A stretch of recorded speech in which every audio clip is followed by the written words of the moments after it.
Well, we've got Chris Gutowski on the line here, and we're going to talk about AnimalGlobe. How are you doing today?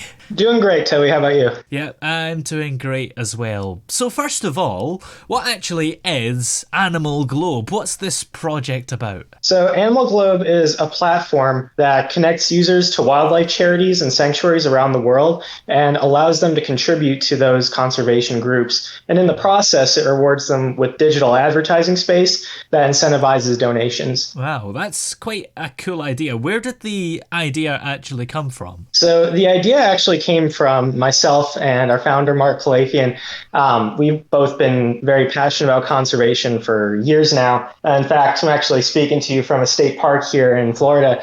Wow. It's something that we've been concerned about for a long time. And we both had projects that have focused on software over the years. And so we decided to merge those to hopefully do as much as we possibly can to positively impact animals and the conservation movement overall. Yeah, animal and wildlife charities seem to be becoming bigger and bigger, aren't they? More people are caring about animals than they perhaps used to. Definitely. And some of that's because there is a sense of urgency for this. A lot of experts say that we're currently in the sixth mass extinction, which some of them actually describe as predominantly a byproduct of human intervention and human interaction with the environment. And so, in a lot of ways, it's our responsibility to do as much as we can in this generation and generations going forward to reverse that and create a positive environment for these animals around the world. Yeah, and the thing is as well, there are so many different animals and we sort of just forget about a lot of them, don't we? And we tend to prioritize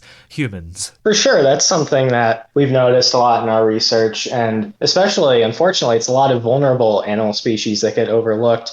And so one of the things I'm really proud of that we do with Animal Globe is we use some intuitive software that actually promotes predominantly vulnerable and endangered species, so that when people contribute to our platform, they see those animals first and therefore are more likely to have an even more dramatically positive impact on the conservation movement as they use our platform. Yeah. So in terms of how the platform works, how does it actually work and how does it link up these charities to us? So essentially, we have intuitive AI software that tracks some of these charities. And we also have some manual research that's done so that essentially we have at least one charity for every sovereign territory and nation across the entire globe.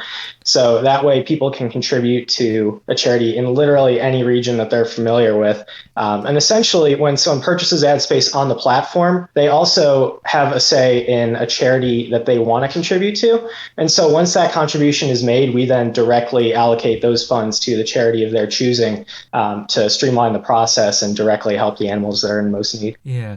Has it been hard to find all these charities for each of these sovereign territories then? Because there are hundreds of countries around the world. It actually is, and a lot of that actually falls under my purview, so I can speak first on that. So there's some that are easier than others. For instance, in the United Kingdom, we actually prioritize our main charity is the Royal Society for the Protection of Birds, which is an organization that's very reputable, has been around since 1889.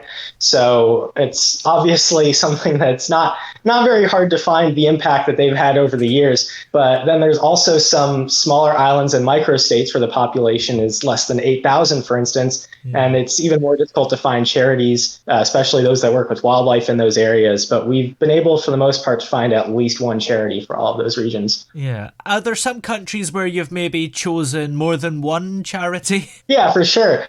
Especially in a lot of the countries in Africa, there's a good bit of overlap in the wildlife that groups work with. So, for instance, there's several charities that we've identified that work with rhinos in a lot of countries in Africa, including Tanzania, Eswatini, and the like. But there's also groups like the Jane Goodall Institute that work throughout a lot of those countries with the great apes. And so we've kind of fused those, and that's where the choice comes in for a lot of our users. If they decide that they want to contribute to a specific country, they'll then also be able to decide charities based on what's familiar to them, what animals there are, and what appeals to them in general. Yeah, and I'm just thinking from the UK perspective, of course, you mentioned you've got the RSPB, and that's just one animal, isn't it? I think it might be the biggest wildlife charity we've got, but is that a downside that it only really benefits birds? As far as that specific charity, For what I know, they predominantly work with birds, but that's a lot of why we are focusing on.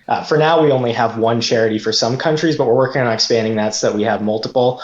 And so that way we can affect positively as many animals as possible in as many countries as possible. Yeah. So, what's coming up for the app? Are there going to be any developments in the future? And also, when's it sort of scheduled to actually be released? So we're looking at a release this summer, and there's going to be a good bit of expansion with that as well as we get closer to a launch. We're going to be focusing on expanding to provide for even more charities and developing even further so that there's even more incentives to visit the page over and over again so that there's as many benefits as possible for the people that contribute to our platform. Yeah, absolutely. Well, where can we find the software everywhere if we're interested in it? So the website that we have is going to be at animalglobe.org, and then our social handles are going to be at AnimalGlobe, predominantly on Instagram as well. Great. Well, many thanks for coming on today. It's been great to have you on the show. Thank you.